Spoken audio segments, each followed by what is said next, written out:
Alright, Halos, welcome back to the patch notes rundown here. We're going to go ahead and jump straight into it. So we are still doing the 25.05 little thing here. I guess we're sticking with that for now. We'll see how long it lasts. But yeah, it says it's going to be the first patch of Act 2, so let's go. Sorry, I was a little bit late on this, but I've been really sick actually the last, pretty much just day. But hopefully I don't sound too terrible. So let's jump straight back into it anyways. So yeah, here we go. Patch highlights are right there, obviously. And then looks like we got a bunch of Grand Reckoning skins and Prestige Triumphant General Darius on March 5th.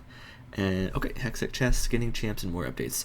Recently, we've made a number of changes that didn't hit the mark for everyone. We've been listening to your feedback, and it's clear that there are areas that we need to adjust. So we're making some updates to ensure League is a game that feels rewarding and worth your time. A few of these changes you'll see go live in this patch, but others will take us a bit more time to get ready for you. Okay. Then they have the dev update video and the blog, of course. Definitely go check those out if you haven't already. So 25.5 is all these things are happening. So 10 Hextech chests and keys, 8 on the free pass, 2 additional with honor, up to 60 a year. Chests from both the pass and from honor will be the exact same chests as the ones you got through Champ Mastery. The 2 Hextech chests from honor will be coming in patch 25.06. Okay, and then another one, Hextech chest, will be replacing the free Battle Pass skin. And then also the blue essence cost of all champions will be reduced by half. That's really big.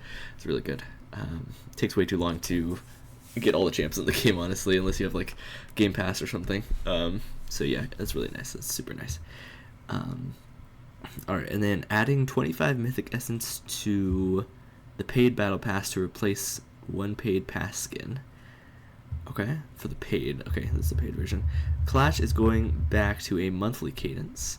And that's going to be it for this patch. In the next patch, though, we're going to have your shop coming back, and that's as originally planned. Then the patch after that, the Blue Essence Emporium will return as originally planned. Sometime during 25.05, consolidating all key fragments into keys, rounding up leftover fragments. Any key fragment amount greater than 0 will round up to 3 fragments, and you just need to forge them into a key in your inventory. This is taking a little time to put together, as well as make sure it's working properly, but aiming to do this sometime during 25.05. So I guess they're getting rid of, if I'm understanding this correctly, they're getting rid of key fragments and they're turning them into keys, pretty much. Might be wrong about that. Anyways. And then to be determined in progress, delaying Sanuzal Mordekaiser Exalted skin while we make improvements, and then to be determined in progress, increasing the quality of Battle Pass skins going forward. So yeah, hopefully that's going to make skins look a lot better, because they haven't been looking quite as great the last couple of months, I feel like, especially. Probably could also be due to the firings. I know a lot of like the skin team, I believe, were the layoffs that happened, I think, near the end of last year, or I think some happened earlier this year too. I could be wrong, though. I can't remember exactly. But yeah, okay, so this is the full Act 2 Battle Pass rewards. If you want to go through that, obviously you'll be able to see that in the client as well. But yeah, cool. Alright, I got a Talon skin. Oh, this is the old pass, so the improved pass is here now. Okay. And it looks like they're changing this paid one to free. The new one's going to be Mystery Emote instead of the Orange Essence. Okay, interesting. So yeah, definitely check this out if you're interested in the past changes. So the left is what the old version was, and the right is what the new version is, pretty much. Looks like a lot less stuff kind of in the past, from what I can tell. But yeah, alright, interesting. Let's see. Change frequently asked questions. Okay. It says Hextech chest content drop rates will be the same as they were last year, and you shouldn't see or expect any changes on that front. Alright. Interesting.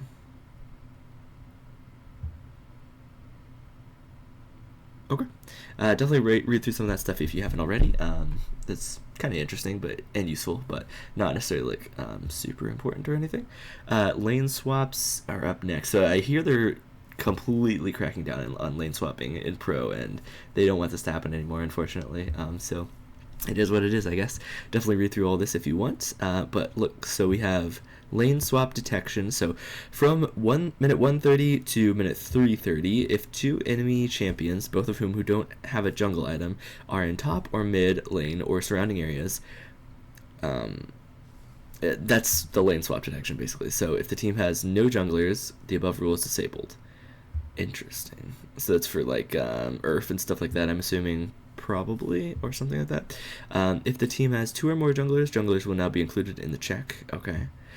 Champions who are about to trigger lane swap detection will get a warning ping as well as a text warning that they're about to trigger lane swapping penalties. Champions who trigger lane swap detection will have a debuff and icon over their champion and repeated text warning them that they're taking lane swap penalties. Okay, just making it very obvious that just don't do that. While detected, defending turret has 95% damage reduction. Wow, that's a lot. Okay.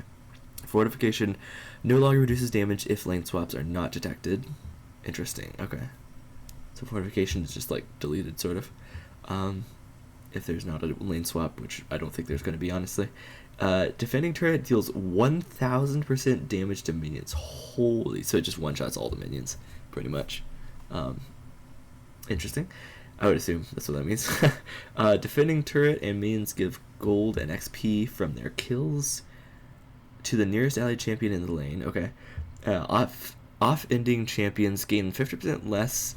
Oh, sorry, offending, not off-ending, sorry. Offending champions gain 50% less gold and XP from minions. This will linger for 20 seconds in the top lane and 6 seconds for mid lane. In top lane only, the defending turret will also deal 1000% damage to champions, and the defending champion has a 50% damage reduction under their turret. Wow, yeah, so this is like just hard cracking down on it, basically. So, yeah. Alright, lane swap is no more.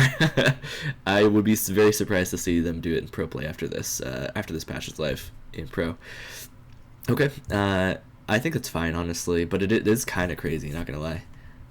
Big changes for sure, but I think it could be warranted for sure. Alright, Otacons spawn influence. We're making some adjustments with Otacons form spawn rules. Otacons form spawn rules around tower dives to better catch deaths that happen between two of the team's towers in the same lane. We are also increasing the effect on score from the first 3 kills in tower dives, which should result in the early game having more influence or on seeing ruinous or voracious Otacon. Okay, interesting. And then Paragon Chroma updates. For Paragon Chromas, we wanted to make a change to them recently so that they weren't such a sparkly, prismatic disco ball. We're not anti-disco ball, but the texture just had a bit too strong of an impact, and we wanted to reduce that. We made this change with the Arcane Paragon Chromas, but as some of you noticed, that retroactively changed the Hall of Legends Paragon Chromas as well. Okay, so it's patched somewhat reverting the change to get more of a middle ground between the two. Interesting. Okay, Summoner's Rift map. The Noxus map has been updated to make it a little less dreary, particularly in the lanes, bringing the tone a bit closer to the standard Summoner's Rift map. Looks like some foliage has made it onto the structures, though. Did our gardener take the day off? So yeah, just a slight update to the map. Kind of slight. I think it actually does look better overall, but definitely some slight changes to it. It's pretty interesting. I like it. I think it's fine. I haven't really seen a ton of it yet. Obviously, we'll see more as we play through it, but yeah, it looks pretty good. So Ambess is up for the first champion change here. So E-Lacerate, her little kind of circular dash, damage was, let's see, 40 to 140, and now flat, and now it's going to be 40 to 120, so just a little bit less damage on there. That's not really that big of a change. I mean, it definitely matters, but not like crazily. So that should be fine. Aphelios. Let's see, base stacks. Attack speed ratio is getting upped here. So it was 0.640, now it's 0.658. So they're just kind of making him a little bit better because they haven't really seen him around a lot of places. And yeah, that's pretty much what I got from the freaked video. Alright, Ashe is up next. Our Enchanted Crystal Arrow getting damage down because they gave it the AoE, I believe, pretty much, to like all the damage. It used to be when you hit a target, anyone around the target would get like 50% of the damage. Now it is 100% of the damage for everyone, so it's kind of like a Jinx ult, sort of, just without the max health damage added on. So yeah, they're just kind of nerfing this because it was a little too strong, I guess, which I think is fine, probably. It's only 50 damage at each rank, which is not like the end of the world, really. Yeah, alright. Aurora is up next, so her E, the weirding. Looks like the flat damage is unchanged here, but the AP scaling is going down by 10%, so that's probably fine. Honestly, here she does a pretty crazy amount of damage, so that's fine. I think that's a good thing. Good nerf. R between worlds. Border collision slow was 75%, now it's 50%, so yeah, a lot less of a slow there, but that's fine. Cho'Gath is getting, I believe, some nerfs here, unfortunately. You hate to see it, honestly, but it should be okay, I think. Let's go through them and see what we got. So, basically, they're kind of trying to nerf mid lane Cho'Gath. They should call it high-speed Cho'Gath. I'm not really sure what that means exactly. I haven't really been seeing any of that, but I do like some mid lane Cho every once in a while, depending on the situation. So, this is kind of unfortunate for me, but it's fine. So, Q Rupture. AP scaling is getting unchanged, but the flat damage is starting at rank 2 down by 5 damage, and then all the way at rank 5 it is down by 20 damage. But it is only the flat damage, so it's not like the end of the world. Definitely hurts him a little bit more early game, I would say. But that's fine, I think. I wonder if this changes your wave clear at all on minions. I think it will a little bit, but I don't think it'll be like super crazy. And then W Feral Scream. Let's see. Damage, so the flat damage is kind of the exact same thing, down by 5 damage at rank 2. At rank 1 it's unchanged, but at rank 5 it's down by 20 damage again, and then the AP scaling is unchanged as well. E Vorpal Spikes is up next, so damage was, let's see, looks like flat damage is unchanged here. It was plus 3% plus 0.5% per stack of target's maximum health. Now it's plus 2.5 to plus 3.5 based on rank, plus 0.5% per stack of target's max health. So it's actually, yeah, it is just a little bit weaker early game by 0.5%, and then late game it's going to be up by 5% or 0.5%. So just early game a little bit weaker, and later game it's slightly better. That's fine. Honestly, these aren't really that crazy for Cho'Gath, but definitely kind of sucks to see him get hit a little bit, that's for sure. Either way, that's all for Cho'Gath. So we got Elise up next. So Human Q Neurotoxin. Looks like they are buffing the flat, or nerfing the flat damage here, actually. That's it, pretty much, yeah. At max rank, especially, it is down by 20 damage, and starting at rank 2, it gets slightly nerfed. And then, just like Cho'Gath there, Spider Q Venomous Bite is flat damage unchanged. Oh wait, no, I lied. That's not unchanged. Flat damage is down by 10 at rank 1. Actually, it looks like 10 at rank 1 through 4, and then at rank 5, it's unchanged. Interesting. It's kind of an interesting way to do it, but I guess that works. Yeah. So yeah, just a little bit of hits to Elise, but nothing super crazy. Cassante's up next. We got passive Dauntless Instinct rather. Mark damage was 20 flat, now it's 12, and then everything else is unchanged there, so it's just a little bit less damage, especially early. Yeah, W Pathmaker all out bonus true damage was 10 to 100% based on channel duration, now it's 10 to 80% based on channel duration. Alright, that's perfectly fine. I mean, it's good even, honestly. Dr. Mundo, base stats getting upped a little bit here. Just the health getting raised from 613 to 640. Nothing crazy, but definitely nice for him. Alright, Poppy's up next. We got HP growth up by 6 points, so it was 104, now it's 110. And then passive Iron Ambassador was, the shield was 13%, 15.5%, and 18%. Max HP at levels 1, 7, and 13. Now it's 11 to 20%, so slightly worse early, slightly better late. Max HP based on level, and I assume that just linearly scales throughout her levels. So yeah. Alrighty. E Heroic Charge. Max damage here is getting nerfed. It looks like 20 points at every rank. Flat damage, which is actually pretty decent. But nothing like super crazy, I guess, because you aren't really spamming this ability. Definitely nice nerf on that though, because that thing can deal a lot of damage at points. And then it looks like the bonus AD actually is getting upped by 20%. So instead of 100% bonus AD scaling, now it's 120% bonus AD scaling, which is pretty large actually, especially for full AD poppies, which you can see every now and again. That's going to be pretty strong for her. All right, and then Seraphine, Q High Note, maximum champion bonus damage was 60%, now it's 75%. Okay, Alright, just kind of buffing Seraphine a little bit back up. Skarner is up next. Q Shattered Earth. The slow duration was 1.25 seconds, now it's 1 second. The final attack bonus damage was plus 10% of target's max health, now it's 8% of target's max health. And then E Ishtal's Impact cooldown is getting, looks like it's plus 2 seconds at every rank basically. So it starts at 22 now and ends at 18 at max rank. Alright, pretty good nerfs for him. Nothing like, not the end of the world for sure, but definitely nice nerfs for him. Yorick's up next. Our Eulogy of the Isles. Maiden monster damage cap was 100, now it's 50, so you can't farm the jungle camps as quickly, especially epic monsters. Yep, I forgot about that. So yeah, it's going to be used to not like one-shot epic monsters as easily, for sure. Alright, and then Zed is up next, so is the last champion change here. We got E Shadow Slash. Damage is getting, looks like, buffed by 5 flat damage at every rank, and then the bonus AD scaling is actually getting upped by 15%. So it was 65% bonus AD, now it's 80% of bonus AD. Pretty nice for him. Pretty good for Zed. He likes that.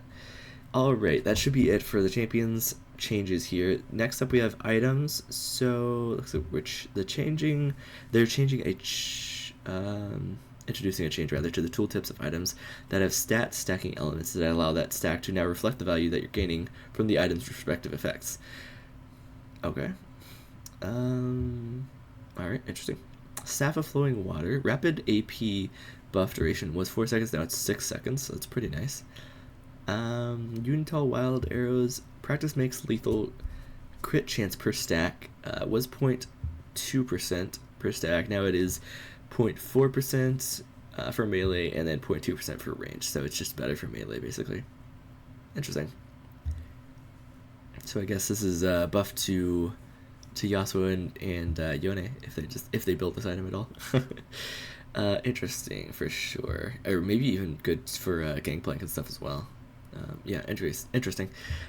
Runes are up next. That's it for items. Axiom Arcanist is getting nerfed here a little bit. So single target ultimate empower was 14%, now it's 12%. So a little bit of a hit there. And then AoE ultimate empower was 9%, now it's 8%. Really not that big of a change, but definitely nice, or decent sized nerfs rather for it.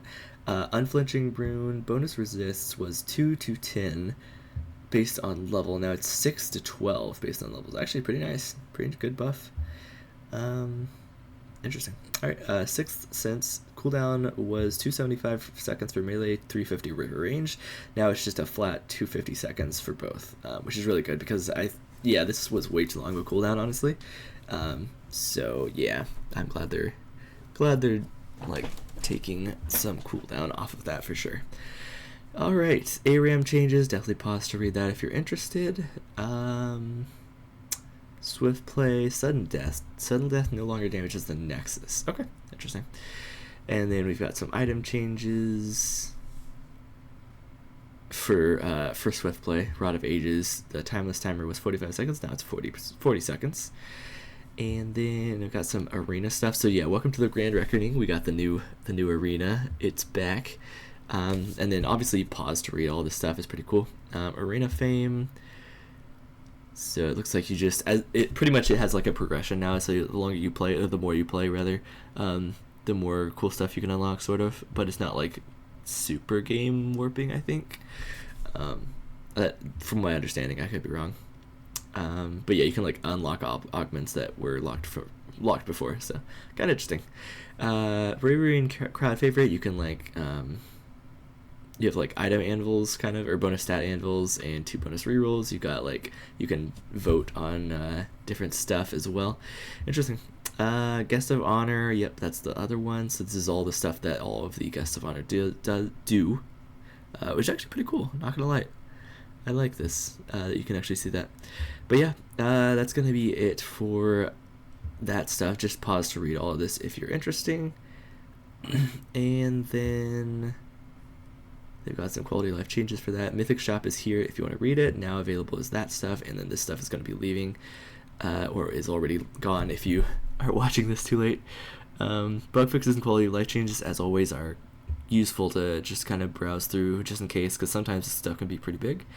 And then we have the upcoming skins and chromas here. So yeah, that's going to be pretty much it. So it looks like the Rel is actually staying in the game. The Alistar did get removed.